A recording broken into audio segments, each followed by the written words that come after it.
Friends, कैसे हो आप सब लोग। तो फ्रेंड्स, आज के सेशन में हम बात करेंगे जीन पियाजे के उन सभी महत्वपूर्ण पॉइंट को देखेंगे जो सीटेट एग्ज़ाम में पूछे जाते हैं और सीटेट एग्ज़ाम के लिए मोस्ट इम्पॉर्टेंट है। और आज का जो सेशन होने वाला है वेरी वेरी इम्पॉर्टेंट है। इसमें हम जीन पियाजे के महत्वपूर्ण सिद्धांतों को भी देखेंगे और जो PYQ प्रश्न पूछे गए हैं उसको भी आज की सेशन में हम डिस्कस करेंगे, देखेंगे। तो चलते हैं, स्टार्ट करते हैं। जीन पियाजे इन्होंने कौन सा सिद्धांत दिए हैं? तो संज्ञानात्मक विकास का सिद्धांत यानी कॉग्निटिव डेवलपमेंट थ्योरी। आगे देखते हैं, जीन पियाजे कहाँ के मनोवैज्ञानिक थे? तो स्विट्जरलैंड के मनोवैज्ञानिक थे। संज्ञानात्मक विकास का सिद्धांत का प्रतिपादन जीन पियाजे ने किया था और किस पर प्रयोग करके दिए थे ये सिद्धांत? तो अपने 3 बच्चों और आसपास के बच्चों पर संज्ञान, ज्ञानात्मक, मानसिक विकास का अध्ययन करके इस सिद्धांत का प्रतिपादन जीन पियाजे महोदय ने किए थे। इसलिए इस सिद्धांत को विकासात्मक सिद्धांत और अवस्था का सिद्धांत भी कहा जाता है। पियाजे का क्या मानना है? वेरी वेरी इम्पॉर्टेंट पॉइंट है ये। क्या है? तो वेरी वेरी इम्पॉर्टेंट पॉइंट। पियाजे का मानना है कि जैसे जैसे बच्चों में जैविक परिपक्वता आती है वैसे वैसे वह वस्तुओं के बारे में अपने दिमाग में कॉन्सेप्ट बना लेते हैं।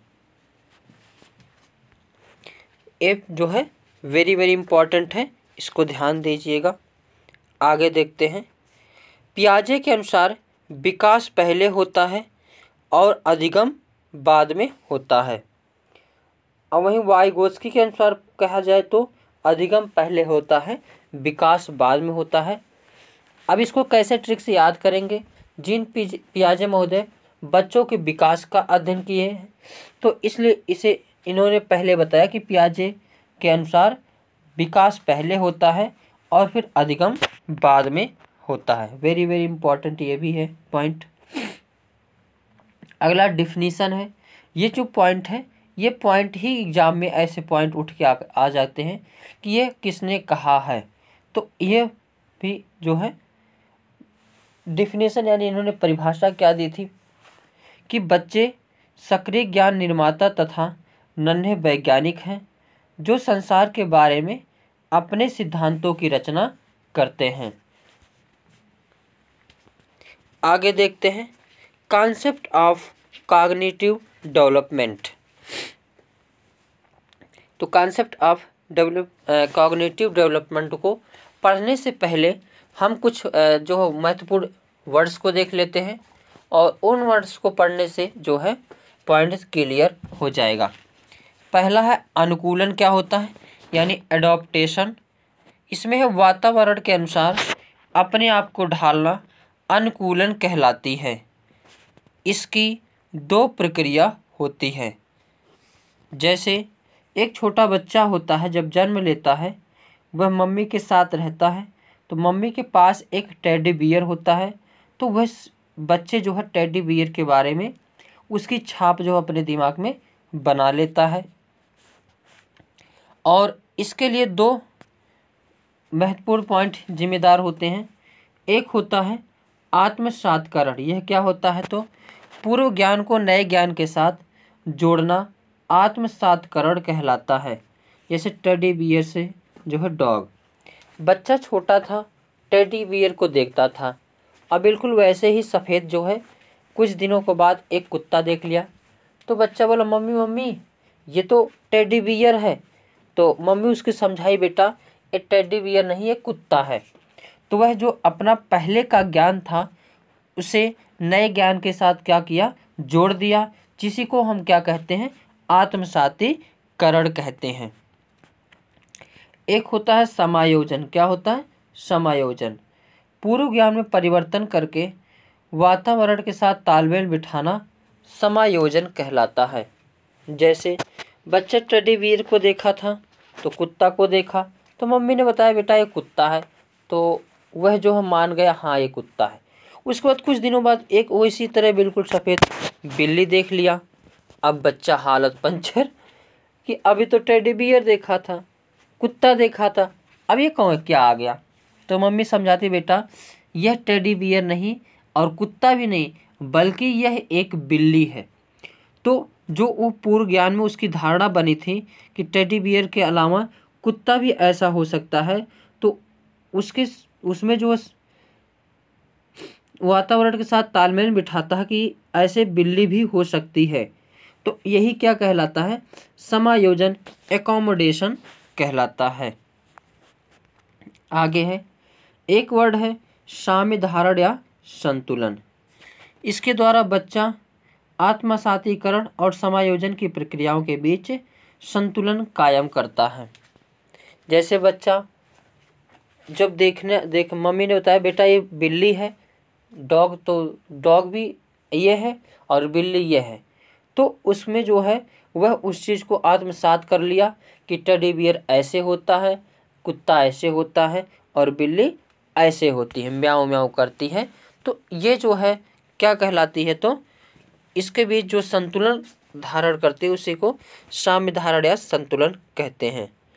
एक वर्ड्स है स्कीम्स। क्या है, स्कीम्स अनुभव या व्यवहार को संगठित करने की ज्ञानात्मक संरचना है। यानी जो कुछ भी बच्चा जो है जानता है और उसे जो है संगठित करता है। जैसे एक काला कौवा होता है और काला कोयल भी होती है। तो बच्चा एक काला कौवा को देखता है तो वो बच्चा कहता है अरे ये तो काले कौवे, ये तो कौवा है। जबकि उसके पापा बताते हैं कि बेटा ये काला कोयल नहीं, ये काला कौवा नहीं बल्कि कोयल है। तो इसे जो अपने हिसाब से जोड़ लेता है कि ऐसे जो है काला कोयल भी होती है। तो अनुभव या व्यवहार को संगठित करने की ज्ञानात्मक संरचना क्या कहलाती है, स्कीम्स कहलाती है। आगे है स्कीमा। मानव के दिमाग में जो चीज़ पहले से होती है उनका प्रयोग करके किसी विषय के प्रति एक धारणा बनाता है, इसे स्कीमा कहते हैं। तो जैसे वह कोयल को देखा तो जान गया कोयल है, कौवा को देखा जान गया कौवा है, और कबूतर को देखा तो जान गया हाँ ये ऐसे कबूतर होती हैं। तो इसके जो है किसी के प्रति एक धारणा बना लेना यह क्या होता है, तो स्कीमा होता है। आगे जीन पियाजे की पुस्तक का नाम वेरी वेरी इम्पोर्टेंट है, और जीन पियाजे की पुस्तक का नाम क्या है, बाल विकास की भाषा। आगे देखते हैं पियाजे के अनुसार संज्ञानात्मक विकास की 4 अवस्थाएं हैं। संवेदी पेशी अवस्था जो 0 से 2 वर्ष तक के बालकों के अंदर पाई जाती है। इस अवस्था में बच्चा अपनी ज्ञानेंद्रियों के माध्यम से सब कुछ सीखता है। और ज्ञानेंद्रियाँ कितनी होती हैं, तो 5। आँख, कान, नाक, जीभ और त्वचा, यानी इनके माध्यम से बच्चा जो है इस स्टेज में जो है सीखता है। आगे नोट, जो पहली स्टेज होती है 0 से 2 वर्ष, वस्तु अस्थायित्व का गुण इनमें जो है आ जाता है और बच्चा अपने दिमाग में वस्तुओं की छाप बनाना शुरू कर देता है, जिससे वह छिपी हुई वस्तु को भी ढूंढ लेता है। आगे दूसरी स्टेज है पूर्व संक्रियात्मक अवस्था, यानी यह क्रिया करने की से पहले की अवस्था है। इसमें बच्चा सामने आने वाली चीज़ों को देख पाएगा लेकिन कोई क्रिया नहीं कर पाएगा। और जो दूसरे स्टेज में है बच्चों के निम्न गुण पाए जाते हैं। एक जीववाद यानी एनिमिज्म पाया जाता है। बच्चा इसमें सजीव और निर्जीव में अंतर नहीं कर पाता है। जैसे बच्चा अगर गिर जाता है तो धरती माँ को कह दो बच्चे से, लो धरती माँ को मैं मार दिया ऐसे करके, तो बच्चा हंसने लगता है। यानी इसमें बच्चे के अंदर क्या पाया जाता है, हर चीज़ में जीव का गुण पाया जाता है।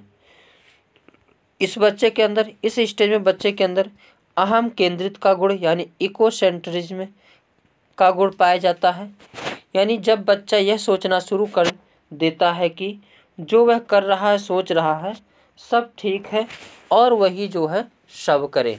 जैसे बच्चा अगर आइसक्रीम खा रहा है तो सोचेगा पापा मम्मी और जितने भी लोग हैं सब लोग आइसक्रीम ही खाएं। यानी बच्चे के अंदर अहम केंद्रिता का गुण पाया जाता है। आगे देखते हैं आप पलटावे का गुण। इस स्टेज में बच्चों के अंदर आप पलटावे का गुण नहीं पाया जाता है। यानी अगर बच्चों को बता दिया जाएगा 4 + 6 बराबर कितना होता है 10, तो 6 + 4 वह बच्चा नहीं बता पाता है। और मुद्रा, संप्रत्यय, दूरी, भार, ऊंचाई, संरक्षण, क्रम निर्धारण की योग्यता आदि के कॉन्सेप्ट की कमी इस अवस्था में होती है। मुद्रा संप्रत्यय क्या होता है कि अगर छोटा बालक है वह सिक्कों को ही लेगा बल्कि नोट को नहीं लेता है। और किसी बच्चे को अगर स्कूल में छोड़ दिया जाए तो वह स्कूल से घर नहीं आ पाता, यानी जो है दूरी संप्रत्यय नहीं पाए जाते हैं। और अगर 2 गिलास ऐसे रख दिया जाए, एक लंबी और दोनों समान मात्रा में हो, एक लंबी हो एक चौड़ी हो, तो इसमें जो है बच्चा छोटा सा वह किस गिलास को लेगा, तो लंबी वाली गिलास को लेगा। यानी ऊंचाई का भी संरक्षण नहीं पाया जाता। और इस बच्चे के अंदर केंद्रीकरण का गुण पाया जाता है। और केंद्रीकरण क्या होता है कि जब बच्चा किसी वस्तु की सारी विशेषता को छोड़कर केवल एक विशेषता पर ध्यान देता है तो उसे कहते हैं केंद्रीकरण। क्या कहते हैं? केंद्रीकरण। जैसे बच्चा मोबाइल पा जाएगा तो उसमें केवल गेम ही खेलेगा, बाकी सारा चीज भूल जाता है। तीसरी स्टेज है मूर्त संक्रियात्मक अवस्था। इसमें जो है बालक जो है 7 से 11 वर्ष तक हो जाता है। और इस अवस्था में बच्चा सामने रखी हुई चीज़ों को देखकर ही कुछ कर सकता है या उन पर चिंतन करना शुरू कर देता है। जैसे और इस स्टेज में आपलटावे का गुण, जीववाद, मुद्रा, भार, संरक्षण, क्रम निर्धारण की योग्यता, इन सभी के कॉन्सेप्ट का गुण तीसरी स्टेज में बच्चे के अंदर आ जाती है। इस स्टेज में बच्चे के आगमनात्मक तर्कड़ा का भी विकास हो जाता है। आगमनात्मक तर्कड़ा क्या होती है कि यह इसी अवस्था में आता है, यानी जब बच्चा उदाहरण के ऊपर आधारित होकर तर्क करने लगता है कि पेड़ जरूरी है या नहीं हमारे लिए। तो ये जो है आगमनात्मक तर्कड़ा के अंतर्गत आता है, जो मूर्त जो है संक्रियात्मक अवस्था में बच्चे के आ जाती है। आखिरी और लास्ट चौथी अवस्था है औपचारिक संक्रियात्मक अवस्था। 11 से 15 वर्ष तक के बालकों के अंदर यह पाई जाती है। यह संज्ञान की सर्वोच्च अवस्था है और इसमें बच्चा अमूर्त चिंतन करने लगता है और निगमनात्मक तर्कड़ा भी जो है का विकास बच्चे के अंदर हो जाता है। यानी इसमें बच्चा नियमों के ऊपर तर्क करने लगता है। आगे अब क्वेश्चन देखते हैं जो PYQ सीटेट में पूछे गए हैं। आज के सेशन का पहला क्वेश्चन है, कोई 5 साल की लड़की एक शर्त को तय करते हुए अपने आप से बात करती है। लड़की द्वारा प्रदर्शित व्यवहार के संदर्भ में निम्नलिखित में से कौन सा कथन सही है? तो जीन पियाजे और ल्याव वाइगोत्स्की के अनुसार इसकी व्याख्या बच्चे के विचारों की अहम केंद्रित प्रकृति के रूप में देखेंगे, या जीन पियाजे इसे अहम केंद्रित कहेंगे और ल्याव वाइगोत्स्की इसकी व्याख्या बच्चे के द्वारा निजी भाषा से अपनी क्रियाओं को नियमित करने के प्रयासों के रूप में करेगा। तो इसमें बी ऑप्शन जो है सही है कि जीन पियाजे इसे अहम केंद्रित मानते हैं, जबकि ल्याव वाइगोत्स्की यह कहते हैं कि यह प्राइवेट स्पीच है। ये मोस्ट इम्पॉर्टेंट क्वेश्चन है, कई बार प्रश्न में देखे गए हैं। आगे प्रश्न है, जीन पियाजे के द्वारा परिभाषित वह अवस्था जहाँ संज्ञानात्मक विकास बालक के अपनी इंद्रियों के प्रयोग तथा बाहरी दुनिया का पता लगाने के प्रयासों से होता है। यह कौन सी अवस्था कहलाती है? तो यहाँ पे क्या कह रहा, बालक अपनी इंद्रियों, अब देखते ही ट्रिक मारी, अगर इंद्रिय से शब्द दिख जाए तो जीन पियाजे की अनुसार जो पहली स्टेज है ज्ञानेंद्रीय अवस्था या जो है, तो यही ऑप्शन जो है सही हो जाएगा, यानी A option is the correct answer. अगला क्वेश्चन है, ये वेरी वेरी इंपॉर्टेंट क्वेश्चन है। जीन पियाजे के सिद्धांत का प्रमुख प्रस्ताव है कि बच्चे की सोच वयस्कों से बेहतर होती है। नहीं। बच्चों की सोच वयस्कों से भिन्न। नहीं। बच्चों की सोच गुणात्मक रूप से वयस्कों से भिन्न होती है। यही ऑप्शन सही है।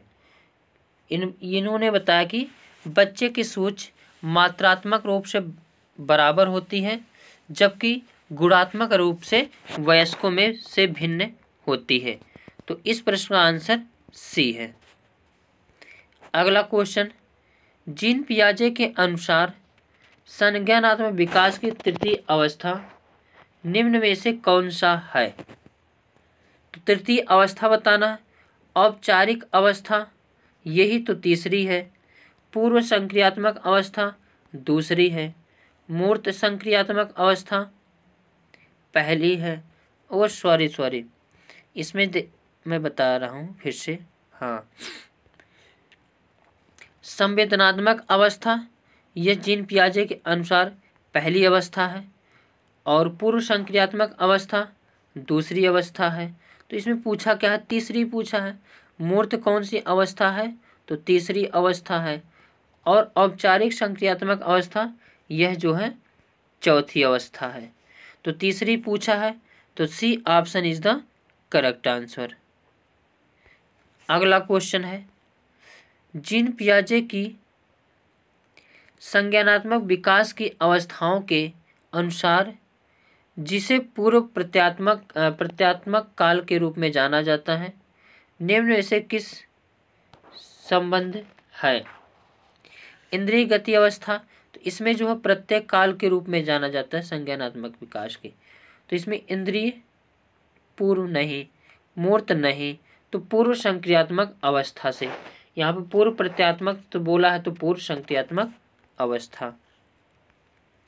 तो आज के सेशन में बस इतना ही। कैसा लगा कमेंट बॉक्स में ज़रूर बताएं।